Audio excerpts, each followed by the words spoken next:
ദൈവനാമത്തിന് മഹത്വം ഉണ്ടാകട്ടെ.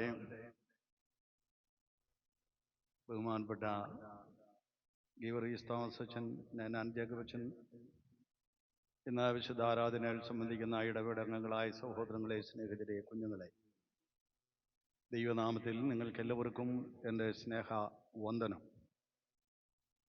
ഇന്ന് ഈ ആത്മീക ശുശ്രൂഷയ്ക്ക് നേതൃത്വം നൽകത്തക്കവണ്ണം ബഹുമാനപ്പെട്ട ഗീവർഗീസ് തോമസ് അച്ഛൻ വളരെ നേരത്തെ തന്നെ എന്നെ വിളിച്ച് ഈ ഡേറ്റ് ബുക്ക് ചെയ്യുകയുണ്ടായി. അതിന് പ്രകാരം ഇന്ന് ഈ ശുശ്രൂഷയിൽ വന്ന് ഈ ശുശ്രൂഷ നേതൃത്വം നൽകത്തക്കൊണ്ടും ദൈവം സഹായിച്ചു. ദൈവത്തിന് സ്തോത്രം ചെയ്യുന്നു. ഇപ്രകാരം ഒരവസരം നൽകി മാനിച്ച ബഹുമാനപ്പെട്ട അച്ഛനോടും ഈ ഇടവിടെ ചുമതലക്കാരോടും അംഗങ്ങളായ എല്ലാ സഹോദരങ്ങളോടും എനിക്കുള്ള നന്ദിയും സ്നേഹവും ഞാൻ അറിയിക്കട്ടെ. നിങ്ങൾക്ക് എല്ലാവർക്കും വളരെ സന്തോഷകരമായ ക്രിസ്മസിൻ്റെയും ഏറെ അനുഗ്രഹകരമായ ഒരു പുതുവത്സരത്തിൻ്റെയും നന്മകളും ഈ സമയത്ത് നേരുകയാണ്. ഇവിടെ ഇരിക്കുന്ന നിങ്ങളുടെ വികാരിയച്ഛനും ബഹുമാനപ്പെട്ട നാനാൻ ജേക്കബ് അച്ഛനും എനിക്ക് സുപരിചിതരാണ്.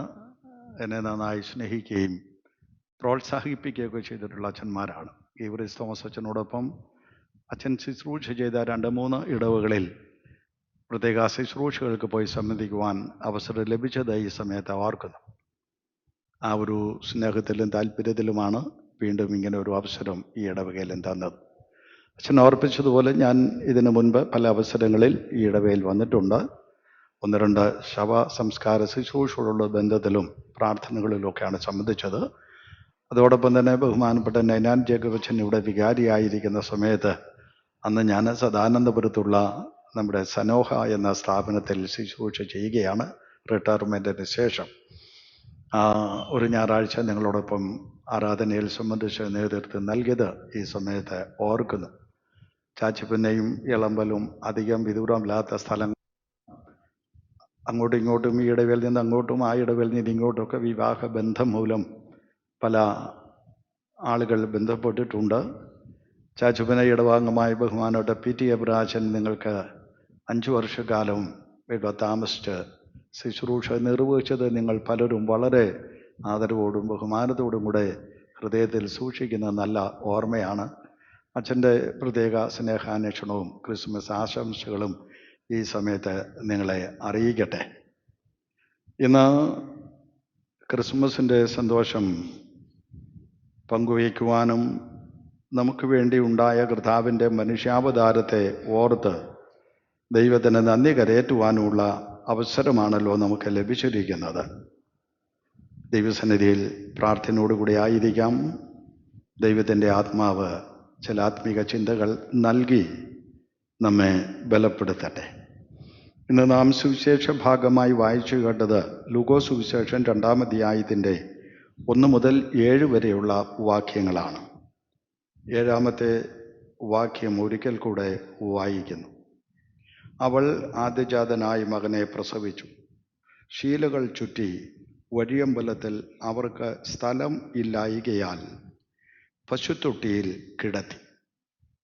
ശീലകൾ ചുറ്റി വഴിയമ്പലത്തിൽ അവർക്ക് സ്ഥലമില്ലായികയാൽ പശുത്തൊട്ടിയിൽ കിടത്തി. പ്രാർത്ഥിക്കാം. നല്ല ദൈവമേ, സ്നേഹം നിറഞ്ഞ കർത്താവേ, ഞങ്ങൾക്ക് നൽകപ്പെട്ടിട്ടുള്ള അങ്ങയുടെ വചനത്തിനായി സ്തോത്രം. നിൻ്റെ വചനം ഉള്ളതുപോലെ ഗ്രഹിക്കുന്നതിന് ഞങ്ങളുടെ ബോധത്തിൻ്റെ കണ്ണുകളെ നീ തുറക്കണമേ. ദൈവവചനം ഞങ്ങളോട് ആവശ്യപ്പെടുന്ന പ്രകാരം ജീവിതത്തെ രൂപപ്പെടുത്തി നിനക്ക് പ്രയോജനവും പ്രസാദമുള്ളവരായി ജീവിപ്പാൻ ദൈവം സഹായിക്കണമേ. ഇന്നത്തെ തിരുവചന കേൾവി ആ വിധത്തിൽ ഞങ്ങൾക്ക് പ്രയോജനകരമായി തീരണം. ദൈവത്തിൻ്റെ ആത്മാവ് തന്നെ ഞങ്ങളോട് ഇടപെടണമേ. ദൈവവചന കേൾവിക്ക് ഏകാഗ്രതയോടെ ദൈവസന്നിധിയിൽ ഇരുപ്പാനുള്ള കൃപ ദൈവം നൽകണമേ. തിരുനാമഹത്വം എടുക്കണം. അടിയനെ നീ പ്രാപ്തിപ്പെടുത്തണം. യേശുവിൻ്റെ നാമത്തിൽ പ്രാർത്ഥിക്കുന്നു. ദയവായി കേൾക്കണമേ. ആമേൻ. ഇന്ന് ധ്യാനത്തിനായി സഭ നമുക്ക് തന്നിട്ടുള്ള വിഷയം ക്രിസ്തുവിന് പിറക്കുവാനുള്ള ഇടങ്ങളായി നാം രൂപാന്തരപ്പെടുക എന്നതാണ്. ക്രിസ്തുവിന് പിറക്കുവാനുള്ള ഇടങ്ങളായി നാം രൂപപ്പെടുക. ഒരു പക്ഷെങ്കിൽ ഈ ചിന്താവിഷയം രൂപപ്പെടുത്തുവാൻ ഇടയായി തീർന്നത്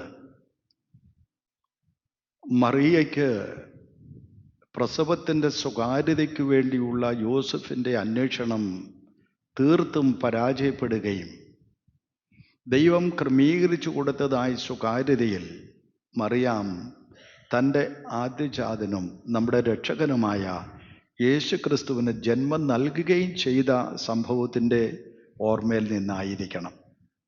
ഒരു പാട്ടുകാരൻ അതിനെക്കുറിച്ച് ഇങ്ങനെയാണ് പറഞ്ഞത്: അകമേ ഇടമില്ല എന്ന ശബ്ദമാണ് യോസഫ് എങ്ങും കേട്ടത്. അപ്പോഴാണ് കാലിത്തൊഴുത്തൊന്ന് അവർക്ക് മുമ്പിൽ അഭയമായി എത്തിയത്. ഇതാണ് ബെത്ലഹേമിൽ ഉണ്ടായ സംഭവം.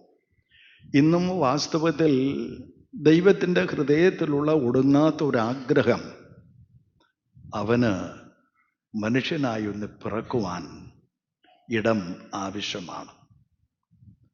അവന് പിറക്കുവാനുള്ള ഇടം അന്വേഷിക്കുന്ന ദൈവത്തിൻ്റെ മുൻപിൽ സന്തോഷത്തോടെ നമുക്ക് പറയുവാൻ കഴിയണം: yes lord, I am here, you can use me.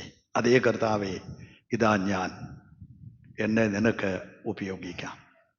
അങ്ങനെ ദൈവം മനുഷ്യൻ്റെ ഹൃദയത്തിൽ ജനിക്കുമ്പോഴാണ് ആ മനുഷ്യന് രൂപാന്തരപ്പെടുന്നതും മകൻ മകൾ എന്നുള്ള ബോധ്യത്തിൽ ഈ ലോകത്തിൽ ജീവിക്കുവാൻ ഇടയായി തീരുന്നതും അതോടൊപ്പം ദൈവം ആഗ്രഹിക്കുന്ന പദ്ധതികൾ ഈ ലോകത്തിൽ നിർവഹിക്കപ്പെടുവാൻ ഇടയായി തീരുന്നത്. അതുകൊണ്ട് ദൈവിക അന്വേഷണത്തിന് മറുപടിയാണ് എൻ്റെ മുമ്പിൽ ഇവിടെ ഇരിക്കുന്ന നിങ്ങൾ ഓരോരുത്തരും. ഇന്ന് ഈ വിശുദ്ധമായ ആരാധനയിൽ നാം സംബന്ധിക്കുമ്പോൾ നമുക്ക് കർത്താവിനോട് പറയാം: കർത്താവേ, നിനക്ക് പിറക്കുവാനുള്ള ഇടമായി എൻ്റെ ഹൃദയത്തെ, എൻ്റെ ഭവനത്തെ ഞാൻ തിരുസന്നിധിയിൽ സമർപ്പിക്കുന്നു. നീ വന്ന് ജന്മം എടുത്താലും. മനുഷ്യാവതാരത്തെക്കുറിച്ച് ധാരാളം ചിന്തകൾ നമുക്ക് അറിയാം. ഒരുപക്ഷെങ്കിൽ ഞാനിവിടെ പറയുന്ന വാക്കുകൾ പോലും നിങ്ങൾക്കൊരു ആവർത്തന വിരസത ഉണ്ടാക്കുന്നതാണ്, യാതൊരു സംശയമില്ല. കാരണം എത്രയോ വർഷങ്ങളായി ക്രിസ്മസ് കാലഘട്ടം ഈ ഒരു വലിയ സന്ദേശം കൊണ്ട് ലോകമെങ്ങും നിറയുകയാണ്. അതുകൊണ്ട് പുതുതായി എന്തെങ്കിലും ഞാൻ പറയുവാൻ വന്നു എന്നൊന്നും നിങ്ങൾ ധരിക്കേണ്ട, അതിനുള്ള പ്രാപ്തിയും എനിക്കില്ല. എങ്കിലും നാം കേട്ട് തടിമ്പിച്ചിട്ടുള്ളതും സൗകര്യപൂർവ്വം മറന്നുപോയതുമായ ചില യാഥാർത്ഥ്യങ്ങൾ വീണ്ടും ഒരിക്കൽ കൂടെ നമ്മുടെ ഓരോരുത്തരുടെയും, കേൾക്കുന്ന നിങ്ങൾക്കും പറയുന്ന എനിക്കും പ്രയോജനകരമായി തീരണം എന്ന നിലയിലാണ് ഇന്നത്തെ തിരുവചന ധ്യാനം നിർവഹിക്കുവാനായിട്ട് ഞാൻ താല്പര്യപ്പെടുന്നത്. കർത്താവിൻ്റെ മനുഷ്യാവതാരത്തിൻ്റെ അർത്ഥവും പൊരുളും തേടിയുള്ള മനുഷ്യൻ്റെ യാത്ര ആരംഭിച്ചിട്ട് 2000 വർഷമായി. കർത്താവിൻ്റെ ജനനം മുതലുള്ള അന്വേഷണമാണ് ഇതിൻ്റെ പിന്നിലുള്ളത്. അന്വേഷിക്കത്തോറും പുതിയ പുതിയ കണ്ടെത്തലുകളും അറിവുകളും മനുഷ്യന് ലഭിക്കുകയാണ്. ചിലർക്കെങ്കിലും അത് പ്രയോജനകരമായി തീരുന്നുണ്ട്, ജീവിതത്തെ രൂപാന്തരത്തിലേക്ക് നയിക്കുവാൻ സഹായകരമാകുന്നുണ്ട്. പലരും അതിൻ്റെ അർത്ഥവും പൊരുളും ഒക്കെ വേണ്ടവണ്ണം തിരിച്ചറിയാതെ ഇന്നും അന്ധകാരത്തിൽ തന്നെ തപ്പി നടക്കുകയും ചെയ്യുന്നുണ്ട്. അങ്ങനെ പോകുന്നവരുടെ കൂട്ടത്തിലല്ല വാസ്തവത്തിൽ ദൈവം എന്തിന് മനുഷ്യനായി എന്ന ചോദ്യത്തിന് വ്യക്തമായി ദൈവവചനം നൽകുന്ന ഉത്തരം കണ്ടെത്തി അനുഗ്രഹിക്കപ്പെട്ടവരായി ഇന്ന് മടങ്ങിപ്പോകുവാൻ നമുക്ക് ഇടയാവണം. വളരെ ലഘുവായ നാം കേട്ട് പരിചയിച്ചിട്ടുള്ള 1-2 കാര്യങ്ങൾ ആ ഒരു ചോദ്യത്തിന് ഉത്തരമായി നിങ്ങളുടെ മുമ്പിൽ പറയുവാനാണ് ഞാൻ താല്പര്യപ്പെടുന്നത്. എന്തുകൊണ്ട് ദൈവം മനുഷ്യനായി? എന്തായിരുന്നു അതിൻ്റെ ആവശ്യകത? പൗലോസ് അപ്പോസ്തലൻ ഫിലിപ്പിയക്കാർക്ക് ലേഖനം എഴുതുമ്പോൾ 2-ാമത്തെ അധ്യായത്തിൻ്റെ 6-ാമത്തെ വാക്യത്തിൽ ജഡാവതാരത്തിന് മുൻപ് കർത്താവ് അനുഭവിച്ചു വന്നിരുന്ന അവൻ്റെ സ്ഥിതിയെക്കുറിച്ച് പറയുന്നുണ്ട്. The status of Jesus before his incarnation. അവൻ്റെ മനുഷ്യാവതാരത്തിന് മുൻപ് ഉള്ള അവൻ്റെ സ്റ്റാറ്റസ് എന്താണെന്ന് പറയുന്നു. അവൻ ദൈവരൂപത്തിലായിരുന്നു, ദൈവത്തോട് സമനായിരുന്നു. ഈ 2 പദങ്ങളാണ് പൗലോസ് അപ്പോസ്തലൻ ഉപയോഗിച്ചത്. അവൻ ദൈവരൂപത്തിൽ ഇരുന്നവൻ, ദൈവത്തോട് സമനായിരുന്നവൻ. അപ്പോൾ ദൈവരൂപത്തിൽ ഇരുന്നവനും ദൈവത്തോട് സമനായ മനുഷ്യനാണ് ഈ ലോകത്തിൽ കേവലം മനുഷ്യനായി അവതരിച്ചത്. അതൊരു ചെറിയ കാര്യമല്ല. അവരവർ അനുഭവിക്കുന്ന ഒരു സ്റ്റാറ്റസിൽ നിന്ന് അല്പം താഴെയുള്ള ഒരു ഉത്തരവാദിത്തമോ പദവിയോ ഏറ്റെടുക്കുവാൻ ആളുകൾ വൈമനസ്യം കാണിക്കുന്ന ഒരു ലോകമാണ് നമുക്ക് മുൻപിലുള്ളത്. എല്ലാ മനുഷ്യനും കുതിച്ച് മുന്നേറണം, ഇന്നത്തേതിനേക്കാൾ അല്പം കൂടെ മെച്ചമായി ഉയർന്ന തലത്തിലെത്തണം എന്നൊക്കെ ആഗ്രഹിക്കുകയും വെമ്പൽ കൊള്ളുകയും അതിനുവേണ്ടി കുതന്ത്രങ്ങൾ ഉപയോഗിക്കുകയും അങ്ങനെയുള്ള മാർഗത്തിലൂടെ ഉന്നത സ്ഥാനങ്ങളിൽ എത്തുവാൻ താല്പര്യപ്പെടുകയും ചെയ്യുന്ന ഒരു ലോകത്തിലാണ് ദൈവപുത്രൻ്റെ വരവിനെക്കുറിച്ച് നാം ചിന്തിക്കുന്നത്. ദൈവരൂപത്തിലിരുന്നവൻ, ദൈവത്തോട് സമനായിരുന്നവൻ അത് വേണ്ട എന്ന് വെച്ചാണ് അവൻ മനുഷ്യനായി തീർന്നത്. എബ്രായ ലേഖനം 12-ാമത്തെ അധ്യായത്തിൻ്റെ 2-ാമത്തെ വാക്യത്തിൽ യേശു ക്രിസ്തുവിനെ നോക്കാനുള്ള ഒരു ആഹ്വാനം നമുക്ക് നൽകുമ്പോൾ എബ്രായ ലേഖനകർത്താവ് അതിന് സഹായകരമായി നമുക്ക് പ്രോത്സാഹനമായ ചില കാര്യങ്ങൾ പറയുന്നുണ്ട്. എന്തുകൊണ്ടാണ് യേശുവിനെ നോക്കേണ്ടത്? അദ്ദേഹം പറയുന്നു, തൻ്റെ മുമ്പിൽ വച്ചിരുന്ന സന്തോഷം ഓർത്ത് അവൻ അപമാനം അലക്ഷ്യമാക്കി ക്രൂശിനെ സഹിച്ചു, ദൈവസിംഹാസനത്തിൻ്റെ വലത് ഭാഗത്ത് ഇരിക്കുകയും ചെയ്തു. തൻ്റെ മുമ്പിൽ വച്ചിരുന്ന സന്തോഷം ഓർത്തു. എന്താണ് മനുഷ്യനായി തീരുവാൻ കർത്താവിനെ പ്രേരിപ്പിച്ചത് എന്ന ചോദ്യത്തിന് ഒരു ഉത്തരമാണ് എബ്രായ ലേഖന കർത്താവ് നൽകുന്നത്. അവൻ്റെ മുമ്പിൽ വച്ചിരുന്ന വലിയ സന്തോഷം അവൻ ഓർത്തു. എന്താണ് ആ വലിയ സന്തോഷം? യെശയ്യാ പ്രവചനം 53-ാമത്തെ അധ്യായമാണല്ലോ എല്ലാ ദുഃഖ വെള്ളിയാഴ്ചകളിലും പഴയ നിയമത്തിൽ നിന്നുള്ള ആദ്യ പാഠഭാഗമായി നമ്മൾ വായിക്കുന്നത്. ആ ഭാഗത്ത് കർത്താവിൻ്റെ ക്രൂശ് മരണത്തെ വളരെ മനോഹരമായി ഹൃദയസ്പർശിയായ വിധത്തിൽ ചിത്രീകരിച്ചിരിക്കുകയാണ്. അവിടെയും ഇപ്രകാരം പ്രവാചകൻ പറഞ്ഞു, അവൻ തൻ്റെ പരിജ്ഞാനത്താൽ പലരെയും നീതീകരിക്കും. അപ്പോൾ യേശുക്രിസ്തുവിൻ്റെ മുമ്പിൽ ഉണ്ടായിരുന്ന സന്തോഷം എന്ത് എന്ന് ചോദിച്ചാൽ, ഈ ലോകത്തിൽ നഷ്ടപ്പെട്ടു പോകുന്ന പിശാചിൻ്റെ അടിമത്തത്തിൽ കഴിയുന്ന ജനങ്ങൾ രക്ഷയുടെ സന്തോഷം തിരിച്ചറിഞ്ഞ് ദൈവകൃപയെ അനുഭവിച്ച് ദൈവമക്കളായി തീരുന്ന ആ ഒരു വലിയ കാര്യം കർത്താവ് ഓർത്തപ്പോൾ ദൈവത്തോടുള്ള സമത്വവും ദൈവരൂപവും തൽക്കാലത്തേക്ക് മാറ്റിവെക്കുവാൻ കർത്താവിനെ പ്രേരിപ്പിച്ചു എന്നാണ് ദൈവവചനം നമ്മെ പഠിപ്പിക്കുന്നത്. അതുകൊണ്ട് മനുഷ്യാവതാരം എന്തിന് എന്ന ചോദ്യത്തിന് ദൈവവചനം നൽകുന്ന ശക്തമായും മറുപടി,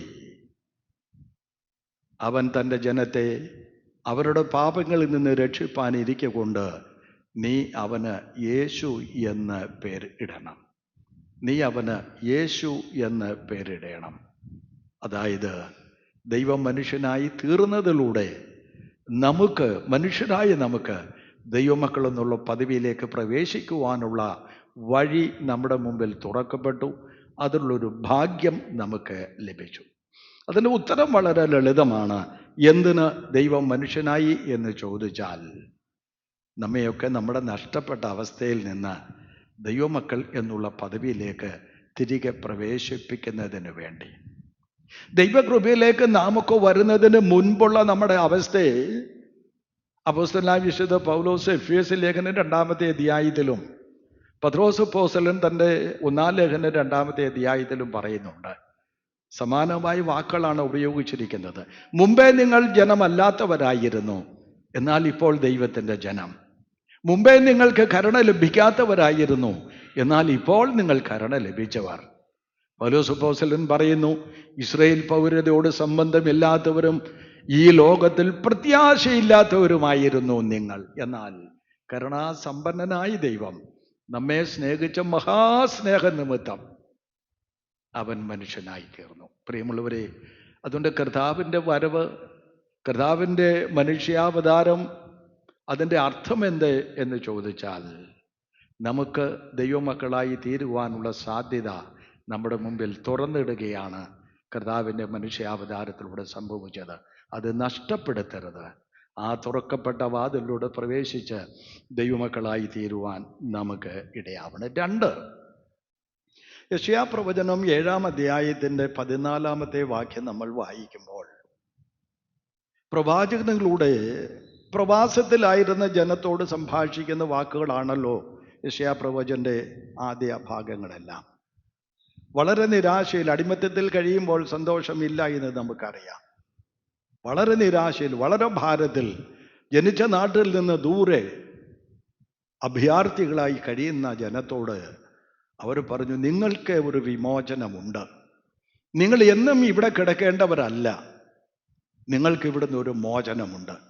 അപ്രകാരം നിങ്ങൾക്ക് മോചനം നൽകാനായിട്ട് ഞാൻ ഒരാളെ അയക്കും. പ്രവാചകൻ ഇങ്ങനെയാണ് പറഞ്ഞത്, ഞാൻ നിങ്ങൾക്കൊരു അടയാളം തരാൻ പോകുന്നു. എന്താണ് ആ അടയാളം? കന്യക ഗർഭിണിയായി ഒരു മകനെ പ്രസവിക്കും. അവന് ഇമ്മാനുവേൽ എന്ന് പേർ വിളിക്കും. അവന് ഇമ്മാനുവേൽ. മത്തായി സുവിശേഷം 1-ാം അധ്യായത്തിൻ്റെ 21-ാമത്തെ വാക്യത്തിൽ ദൈവദൂതൻ ആ ഇമ്മാനുവേൽ എന്ന പദത്തിൻ്റെ അർത്ഥം അവിടെ രേഖപ്പെടുത്തുകയാണ്. മത്തായി സുവിശേഷം രേഖപ്പെടുത്തിയത് അവന് ദൈവം നമ്മോടുകൂടെ എന്ന അർത്ഥമുള്ള ഇമ്മാനുവേൽ എന്ന പേർ വിളിക്കപ്പെടും.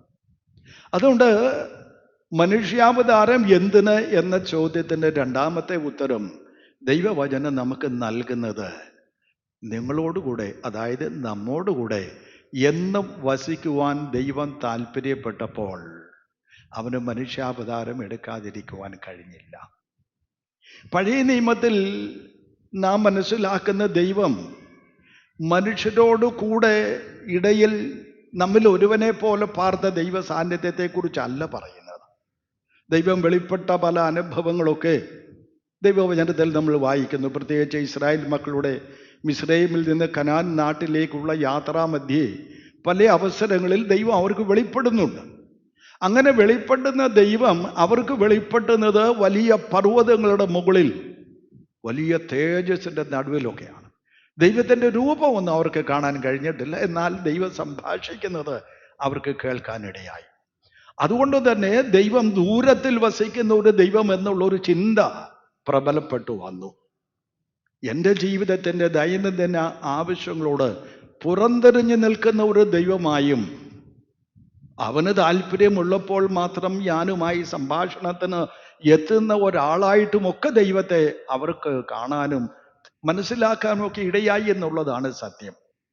അതുകൊണ്ട് തന്നെ ദൈവത്തോടുള്ള അവരുടെ ബന്ധത്തിനും ഭക്തിക്കും ഒക്കെ ഒരു കുറവുണ്ടായി.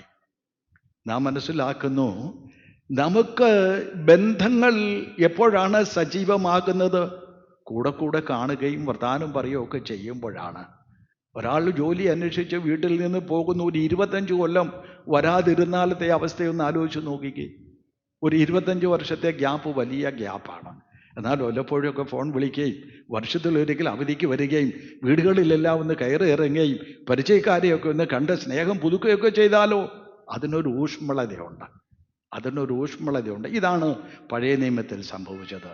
എന്നാൽ പുതിയ നിയമം നമുക്ക് നൽകുന്ന സന്ദേശം എന്ത് എന്ന് ചോദിച്ചാൽ, യോഹന്നാൻ തൻ്റെ സുവിശേഷം 1-ാം അധ്യായത്തിൻ്റെ 14-ാമത്തെ വാക്യത്തിൽ പറഞ്ഞു, വചനം ജഡമായി തീർന്നു, കൃപയും സത്യവും നിറഞ്ഞവനായി നമ്മുടെ ഇടയിൽ പാർന്നു. വെളിപ്പാട് പുസ്തകം സ്വർഗത്തെക്കുറിച്ച് വളരെ മനോഹരമായ ഒരു ചിന്ത നൽകുന്നുണ്ട്. ഇതാ മനുഷ്യരോടുകൂടെ ദൈവത്തിൻ്റെ കൂടാരം. ദൈവം താൻ അവരുടെ കണ്ണിൽ നിന്ന് കണ്ണുനീരെല്ലാം തുടച്ചു കളയും.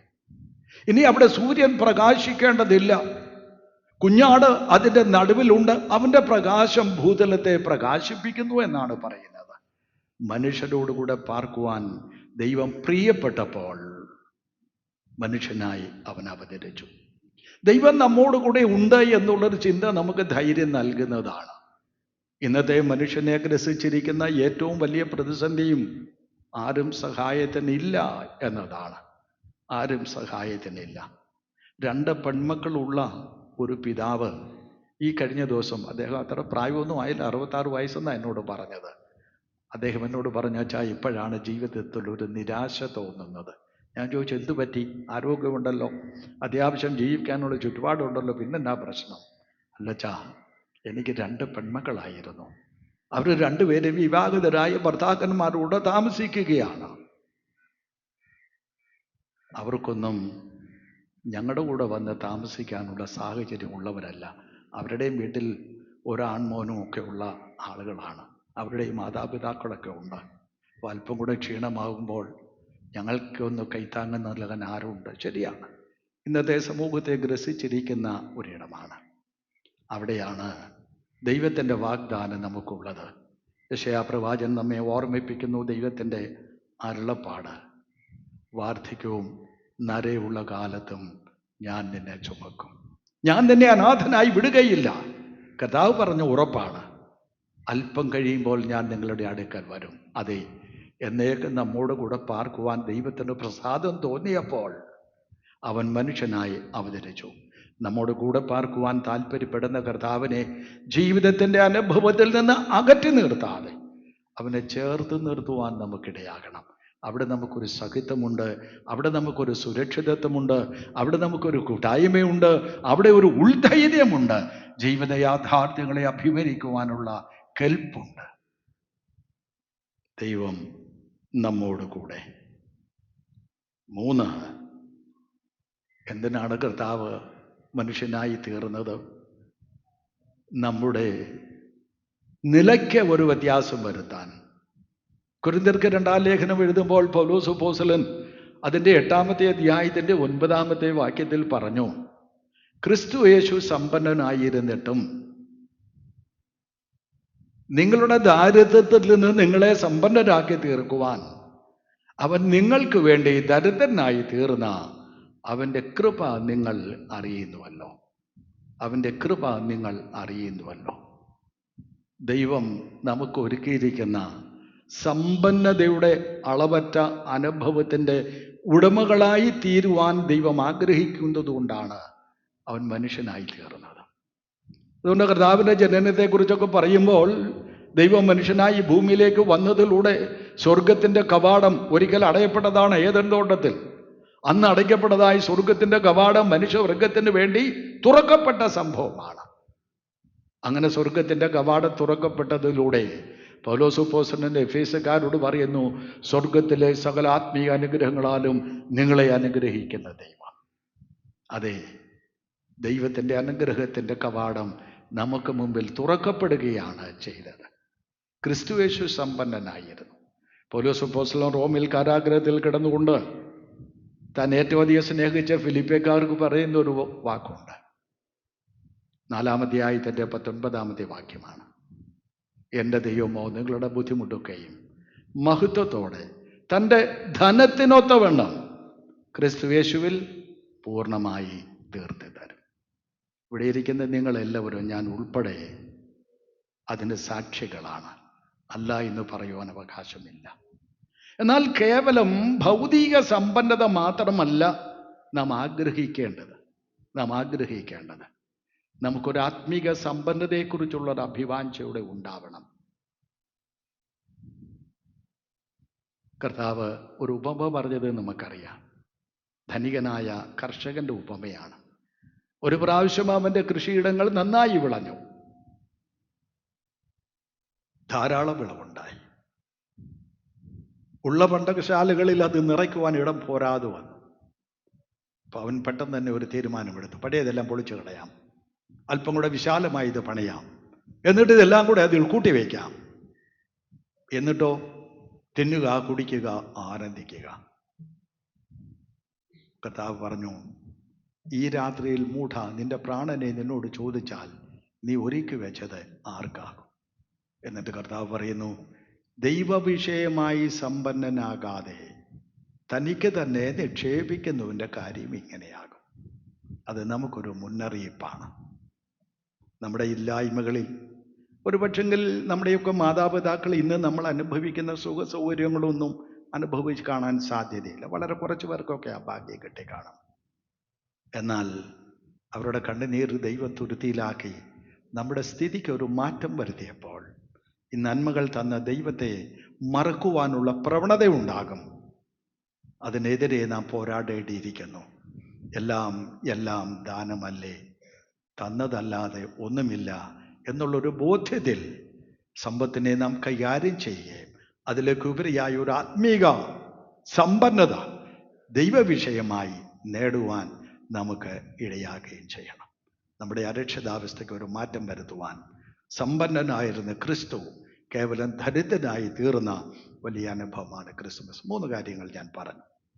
എന്താണ് മനുഷ്യാവതാരത്തിൻ്റെ അർത്ഥം? എന്തിന് ദൈവം മനുഷ്യനായി? 1, മനുഷ്യരായ നമുക്ക് ദൈവമക്കൾ എന്നുള്ള പദവിയിലേക്കുള്ള പ്രവേശനത്തിന് നൽകുന്നതിന്.